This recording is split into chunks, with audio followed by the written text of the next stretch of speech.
મિત્રો, જો માત મારા દિલની સૌથી નજીક છે તો ચેનલને સબસ્ક્રાઇબ કરી દો. ઇન ધીસ વિડીયો મેં મારા દેવરના 3 વખત લગ્ન કરાવ્યા હતા, પરંતુ ત્યારે એક પછી એક દેવરને છોડીને ભાગી ગઈ. ચોથી વાર ફરી મારા દેવરે મને છોકરી શોધવા કહ્યું. મેં કહ્યું, આજે રાતો સુધીમાં તમને મળી જશે. હું મારો ચહેરો છુપરા જોતી રહી, પરંતુ તાઈ રાહ જોતી રહી, પરંતુ તે ન આવ્યો. સવારે જ્યારે મારી આંખ ખુલી તો હું ચોંકી ગઈ. રાત્રિના આ સમયે જ્યારે બધું મૌન સમય, હું મારા પતિને રૂમમાં સૂતા છોડીને ચૂપચાપ હું મારા પતિને રૂમમાં લાલ જોડો પહેરીને મારો ચહેરો છુપાવીને મારા દેવરની રાહ જોતી બેઠી હતી. આજે મારી એક મોટી પરીક્ષા હતી. પહેલીવાર મેં દૂધમાં ઊંઘની દવા ભેરવીને મારા પતિને આપી હતી, જેથી તેઓ આખી રાત સૂઈ જાય અને મને ખબર પડી શકે કે આ શું રહસ્ય છે, કે એક પછી એક આટલી પત્નીઓ મારા દેવને છોડીને ભાગી ગઈ છે વટે, કે રાત્રે શું થાય છે જ્યારે તેની પત્નીઓ મારા દેવરના જીવનમાંથી નીકળી જાય છે. અને આ વિશે વિચારીને મોટો રિસ્ક હતો જે હું કરવા જઈ રહી હતી. આજે પણ મારા દિલમાં 100 પ્રકારના વિચારો આવી રહ્યા હતા કે જો કંઈ થઈ જશે તો હું કોઈને મારું મોઢું બતાવી શકીશ નહીં. મેં રૂમની લાઇટ પણ બંધ કરી દીધી હતી, જેથી મારો દેવર મારું મોઢું પણ ન જોઈ શકે. મારું દિલ ચિંતિત હતું કે મને ખબર નહીં કે શું થશે. મારા દિલના ધબકારા વધી રહ્યા હતા. હું દેવરની રાહ જોતા જ આખી રાત વીતી ગઈ, પણ મારો દેવર આખી રાત આવ્યો નહીં. થાકેલી, મને ખબર નહીં કે હું ક્યારે સૂઈ ગઈ. જ્યારે સવારે આંખો ખુલી ત્યારે એક ક્ષણ માટે હું ધ્રુજી ગઈ કે ભગવાન ના કરે હું હિંમત કરીને રૂમની બહાર આવી જ રહી હતી કે અચાનક મારી આંખોએ જે દ્રશ્યો જોયું તે રાત્રે મારો દેવર મારું નામ સનાયા છે. હું એક સારા પરિવારમાંથી સંબંધ રાખું છું. મારા પિતા એક સારા વેપારી હતા. અમારી પાસે મોટું ઘર અને નોકરો હતા. દરેક વ્યક્તિ પાસે આવવા જવા માટે પોતાના વાહનો હતા. મારા માતા પિતાએ મને પરી બનાવીને રાખી હતી. મારા મોઢામાંથી બહાર નીકળતો શબ્દો પૂરા કરી દેવામાં આવતા. હું મારા ખૂબ જ સારું જીવન જીવતી હતી. મેં મારા ઘરમાં ખૂબ જ સારું જીવન જીવતી હતી. મેં મારા માસ્ટર ડિગ્રી પણ મેળવી હતી. હું શકલથી પણ સારી દેખાતી હતી. પણ પેશાએ મારા પિતાના ઘણા મિત્રોએ મને એક સંબંધ વિશે કહ્યું, જેના માટે તેઓએ કહ્યું હતું તે ખૂબ જ સુંદર અને યુવાન, ઊંચી અને માદાક આંખો ધરાવતો દરેક છોકરીઓ ઈર્ષે છે. હું તેના કરતાં રંગમાં થોડી સાવલી હતી. તે ખૂબ જ સુંદર હોવા ઉપરાંત આદતથી પણ સારા હતા. મારા પિતાએ જ્યારે તેને જોયો ત્યારે તેમનાથી ખૂબ પ્રભાવિત થયા. તે ખૂબ જ સારા માણસ હતા. અરમાનના પિતાનું અવસાથે રહેતા હતા. અરમાન એક મધ્યમ વર્ગીય પરિવારમાંથી સંબંધ રાખતા હતા. તેમની પાસે એક જ ઘર હતું, જેમાં અરમાન અને તેનો ભાઈ સાથે રહેતા હતા. મારા પિતાએ પણ વિસ્તારમાંથી અરમાનના વખાણ સાંભળ્યા હતા. પછી મારા પિતાએ મારા અને અરમાનના લગ્ન કરવામાં કોઈ સમય બગાડ્યો નહીં અને સમને ફાઇનલ કર્યો. જ્યારે હું લગ્ન કરીને અરમાનના ઘરે આવી ત્યારે મેં લગ્ન કરીને અરમાનના સાથે કરી. ત્યારે મેં મારા જીવનની શરૂઆત ખૂબ જ આનંદ સાથે કરી, કારણ કે પહેલી રાતે બધાના સપના હોય છે કે પતિના દિલ, અને મેં એકબીજા સાથે ખૂબ જ સુખી જીવન જીવવા લાગ્યા, જેટલું મેં સાંભળ્યું હતું. અરમાન વિશે તેથી પણ વધારે મળ્યું હતું. આ ઘરમાં કોઈ સ્ત્રી ન હતી. હું એકલી જ અરમાનના ઘર પર રાજ કરવાનું શરૂ કર્યું. માત્ર અરમાન જ નહીં, મારો દેવર પણ મારી સાથે પ્રેમથી ભરતો. તે મારું ઘણું સન્માન કરતો અને મારું ખૂબ ધ્યાન રાખતો, અને અરમાન કરતાં પણ વધુ સુંદર, અને તેનો રંગ ગોરો હતો.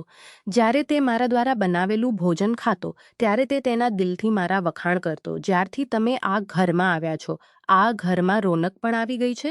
માતા પિતાની ગેરહાજરીનો અહેસાસ પણ થતો નથી. પહેલાં અમારું ઘર ખાલી હતું. આવી વાતો તે મારી સાથે કરતો રહેતો. એક દિવસ અરમાને મને દેવાના લગ્ન વિશે વાત કરી. તે કહેવા લાગ્યા, આ વિશે પણ આપણી શોધ કરવાની છે. હવે આ તારી જવાબદારી છે કે તારે તારા દેવરના લગ્ન કરાવવાના છે. મેં મારા દેવરના લગ્નની જવાબદારી મારા માથે લઈ લીધી. એક દિવસ જ્યારે હું મારી માતાને મળવા મારા ઘરે ગઈ ત્યારે મેં તેમને કહ્યું કે મારો દેવર મારું ખૂબ ધ્યાન રાખે છે.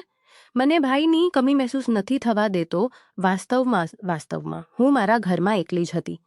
મારે કોઈ ભાઈ કે બહેન નહોતા. તેથી જ હું તેને દિલથી પોતાનો ભાઈ માનવા લાગી હતી ને મારી માતાને મારા દેવરના સંબંધ વિશે વાત કરી. મારી માતાએ તેના મિત્રની પુત્રી વિશે જણાવી છે. તેમની દીકરી ખૂબ જ સુંદર છે, સંપૂર્ણપણે તારા દેવરની જેમ. પરંતુ એક વાત એ છે કે તેઓ ખૂબ જ સ્મૂથ પરિવારના છે, જ્યારે તારો દેવર એક મધ્યમ વર્ગીય પરિવારનો છે.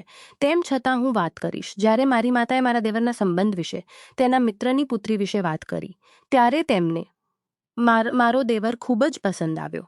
તેની સુંદરતા અને સારા પરિવારનો છોકરો જોઈને તેની દીકરીના લગ્નની વાત કરી. અને દેવરને પણ છોકરી મેં ખુશી મારા દેવરના લગ્ન કરાવ્યા પરી. તેનું ઘર છોડીને અમારા ઘરે આવી લગ્ન પછી બીજા દિવસે સવારે નાસ્તાના ટેબલ પર દેવર બહુ ખુશ દેખાતો હતો, પણ પરી મૌન હતી. તે બરાબર ખાતી પણ નહોતી અને વાત પણ નહોતી કરતી. મેં ઘરું કહ્યું પણ થોડો જ નાસ્તો કર્યો અને તેના રૂમમાં ચાલી ગઈ. તેનો રવૈયો મને યોગ્ય ન લાગ્યો. જો કે તે ખૂબ જ સારા સ્વભાવની છોકરી હતી, પરંતુ જ્યારથી તેના લગ્ન થયા ત્યારથી તે ચૂપ થઈ ગઈ હતી. દેવરને જોઈને તેના લગ્ન થયા નિસ્તેજ થવા લાગ્યો હતો. જેમ જેમ સમય વીતતો ગયો દેવર પર ચૂપ રહેવા લાગ્યો. હું કારણ પૂછતી તો તે નીચી આંખોથી કહેતો, બધું બરાબર છે, બસ મારો પગાર ઓછો છે ને એટલે જ તમારી દેવડાની સામે મારો કોઈ દરજ્જો નથી. તે ઘરે ન તો કોઈની સાથે વાત કરતી કે ન તો કંઈ બોલતી. ઘણીવાર રાત્રે તેના રૂમમાંથી અજીબ અવાજ સંભળાતો હતો. લગ્નને થોડા દિવસો વીત્યા હતા કે એક દિવસ પરીએ સવારે ઉઠતાની સાથે જ નાસ્તો કર્યો અને બેકપેક કરીને પોતાના ઘરે ચાલી ગઈ, એમ કહીને તે તેની માતાને મિસ કરી રહી છે. થોડા દિવસ રોકાઈને તે પાછી આવી જશે. પણ તે પાછી આવી નહીં. થોડા દિવસો પછી કે પરી ક્યારે પાછી નહીં આવે. તે દેવર સાથે રહેવા માંગતી નથી. બંને તરફ ખૂબ બોલાચાલી થઈ અને પછી એક જ દિવસમાં છૂટાછેરાની વાત થઈ અને મારા દેવરના છૂટાછેરા થઈ ગયા. હું ખૂબ દુઃખી હતી. તે કેવી વિચિત્ર છોકરી હતી. પડી મારા દેવરના દિલને ખૂબ આઘાત લાગ્યો. મારો દેવર પડીને ખૂબ પ્રેમ કરતો હતો, ખૂબ પૂછવા છતાં માતાની મિત્રએ અમને કશું કહ્યું નહીં અને એટલું જ કહ્યું કે મારી દીકરી તેના મામા સાથે કાયમ માટે લંડન જાય ચાલી ગઈ છે.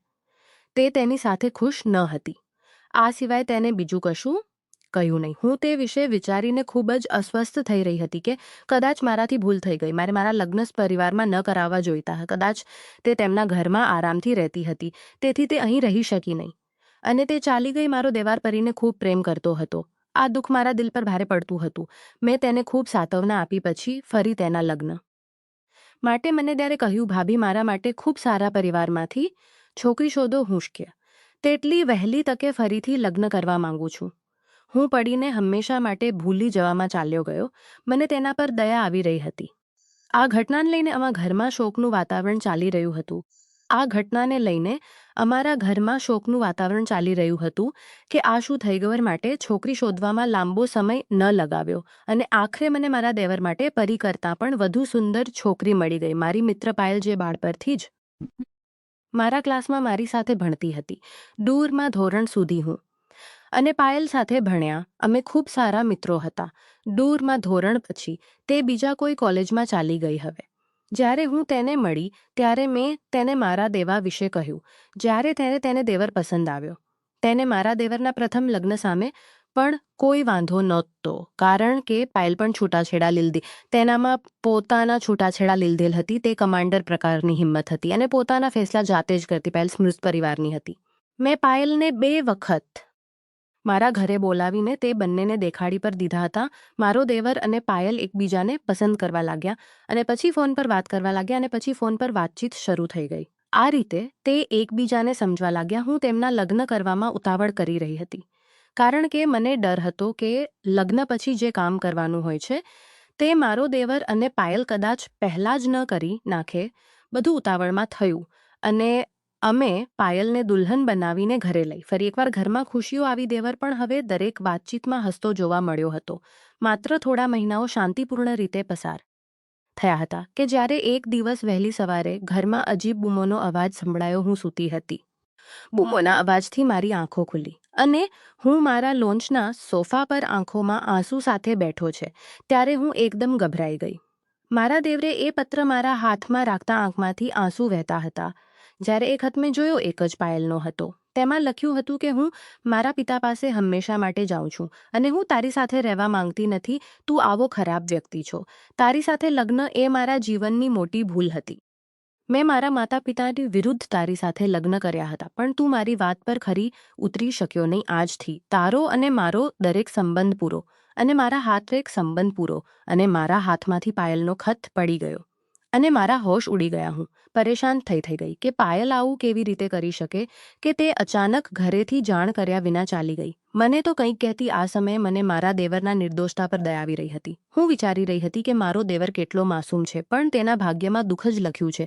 તે બિચારો રડતો અને પોતાના ભાગ્યને કોસતો તેના રૂમમાં ગયો અને દરવાજો બંધ કરી દીધો. પછી મેં મારા મનમાંથી આ બધા વિચારો કાઢી નાખ્યા અને વિચાર્યું કે મારો દેવર એક સારો વ્યક્તિ છે. આજકાલની હોશિયાર છોકરીઓની દરેક ઈચ્છા પૂરી કરવી મારા દેવરના હાથમાં નથી, પણ મેં પણ નક્કી કર્યું કે કાંઈ વાંધો નહીં, હું મારા દેવરના ફરીથી લગ્ન કરાવીશ. આ વખતે મને સંબંધ નક્કી કરવા વાડીનું મદદ લે લાગ્યું. સંબંધ કરવા વાડી કાકીને કહ્યું કે મને એક સારા પરિવારમાંથી ખૂબ જ સારી રીતે સેટલ છોકરી શોધવી આપો. ઘણા દિવસો પછી આખરે તેઓ છોકરીને શોધવા સફળ થયા. તેઓ સારા ઘરના માણસો હતા. પરી અને પાયલ કરતાં પણ આયરા સુંદર છોકરી હતી. તેના લાંબા વાળ, ઊંચી ગોરી ત્વચા અને સુંદર રંગની છોકરી હતી.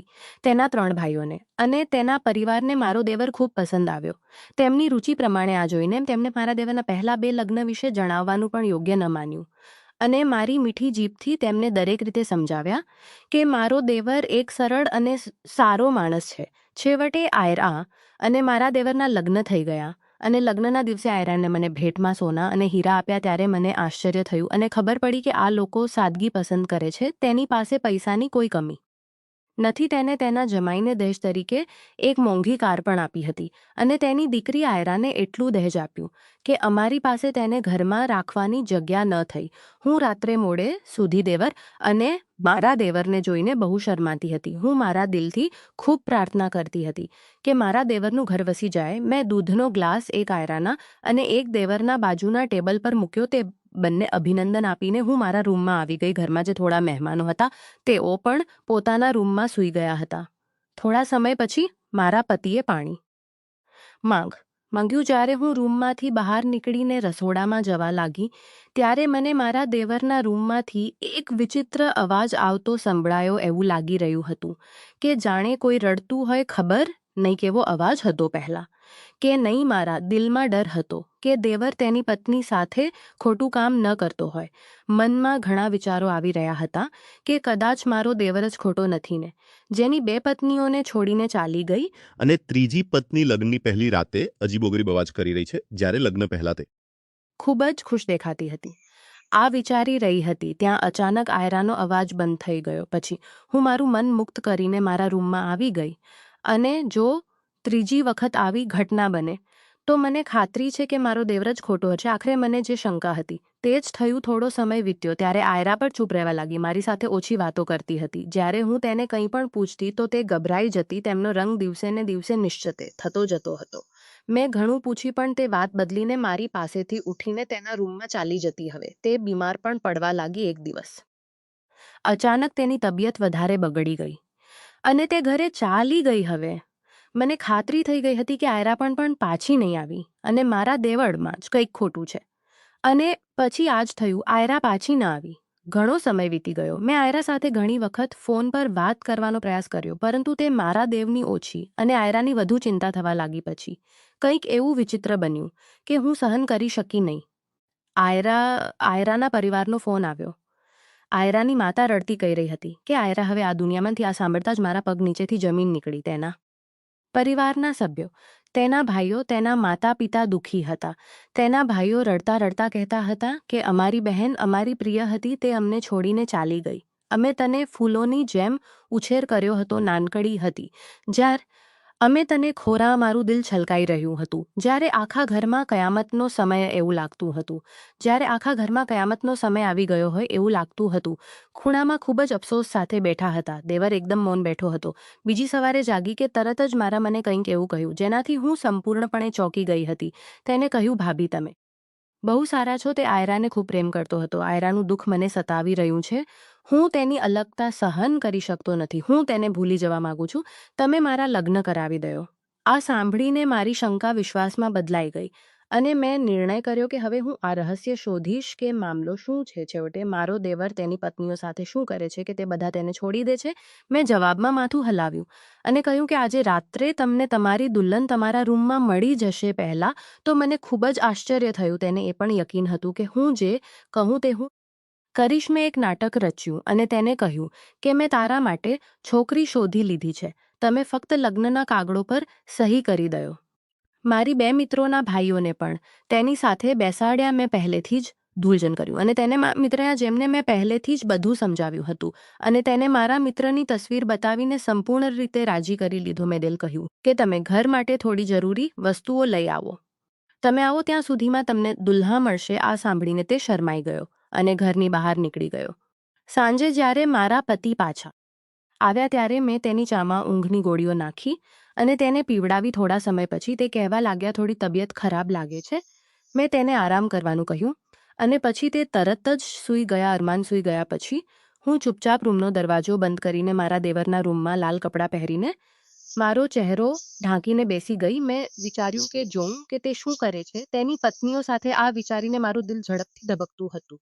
હું ઓશિક પાસે ઝૂકીને રાહ જોતી રહી, પર તે આખી રાત આવ્યો નહીં. રાહ જોતા મને ઊંઘ આવી ગઈ.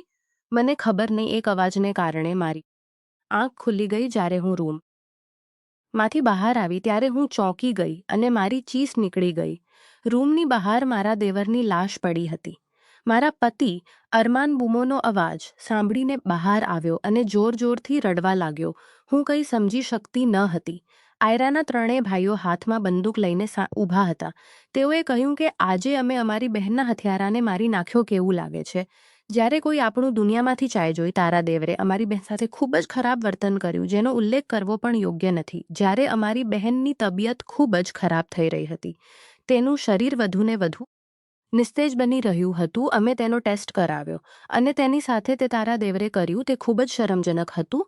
તે મારી બહેન સાથે આખી રાત નિર્દયતાથી દરરોજ કેટલી ગોળીઓ ખાઈને વિતાવતો હતો અને તેને ખૂબ મારતો હતો. તેના શરીર પર ઘણા ઘા હતા અને તેને તેની પહેલાંની બંને પત્નીઓ સાથે પણ એવું જ કર્યું હતું. તે બંને શક્ય એટલી વહેલી તકે ભાગીને તારા દેવાળથી છૂટાછેડા લઈને ચાલી ગઈ. પણ મારી બહેન ખૂબ જ સારી અને માસૂમ હતી. તે તેવું ન કરી શકી અને તેની સાથે જે બન્યું તે બધું સહન કરતી રહી. પછી તેના શરીરે તેનો છોડી દીધો પછી તે હિંમત હારી ગઈ. આ સાંભળીને અમારા શરીરમાં આગ લાગી ગઈ હતી અને હવે અમે કોઈ બીજાનું જીવન બરબાદ થતા જોઈ શકતા ન હતા. એટલા માટે તમામ પત્નીઓના ખરાબ ફોટા લે છે અને પછી તેમને ધમકી આપે છે કે જો કોઈને કહેશો અને કોઈને કહેશ તો તેમની ગેરકાયદેસર તસવીરો સોશિયલ મીડિયા પર મૂકશે. અને તે જ રાત્રે તેની પત્નીના તમામ દાગીના માણસ હતો. આયરાના ભાઈઓએ તપાસ કરી તેની બહેન સાથે જે બન્યું તે પછી તેને મારા દેવરની સંપૂર્ણ તપાસ કરી હતી અને પાયલની માતાને પણ મળ્યા હતા. પાયલની માતાએ પણ તેની પુત્રીની દુર્દશા કહ્યો ત્યારે તેની છાતીમાં વધુ ગુસ્સો ભરકી ગયો. તારો દેવર ખૂબ જ લોભી હતો. આયરાના ભાઈઓ ગુસ્સામાં બોલી રહ્યા હતા.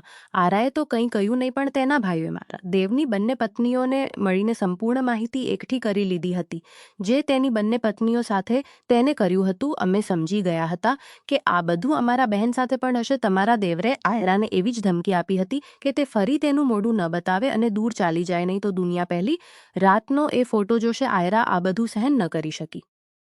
એટલા માટે તેને આત્મહત્યા કરી અને આત્મહત્યા કરતા પહેલા ખત લખ્યો. અમને અમારી બહેનનું દુઃખ સહન ન થયું. અમારી ફૂલ જેવી બહેને આ લોભી અને કપટી વ્યક્તિના કારણે આત્મહત્યા કરી લીધી. આજે અમે પણ અમારી બહેનને આ દુનિયામાંથી વિદાય આપીને તેનો બદલો લઈ લીધો. તેને લોભી લાલચી કહીને તેની લાશને પાછળ છોડીને તે ચાલ્યા ગયા. મેં પરી અને પાયલના પરિવાર સાથે પણ વાત કરી તો તેઓ એ પણ દેવર વિશે આ બધું જ કહ્યું. આ બધું સાંભળીને હું ચોંકી ગઈ. હું મારા દેવર વિશે ખોટી હતી. હું તેને કેટલો સારો અને માસૂમ છોકરો માનતી હતી. પછી મારા પતિએ પણ કહ્યું કે તેને બાળપણથી જ એક અમીર બનવામાં રસ હતો. તે ઘણીવાર કહેતો કે હું મોટો બિઝનેસમેન બનીશ, પરંતુ મને એ ખબર નહોતી કે તે આ હદે જઈ શકતો હતો. કાશ તે સમયે મેં કંઈક કર્યું હોત. આજે મારો ભાઈ જીવતો હોત. મિત્રો, આજે મારી સ્ટોરી પસંદ આવે છે તો લાઇક, શેર, સબસ્ક્રાઇબ કરી નાખજો. તમને મારી સ્ટોરી કેવી લાગી મને કોમેન્ટમાં જરૂરથી કહેજો.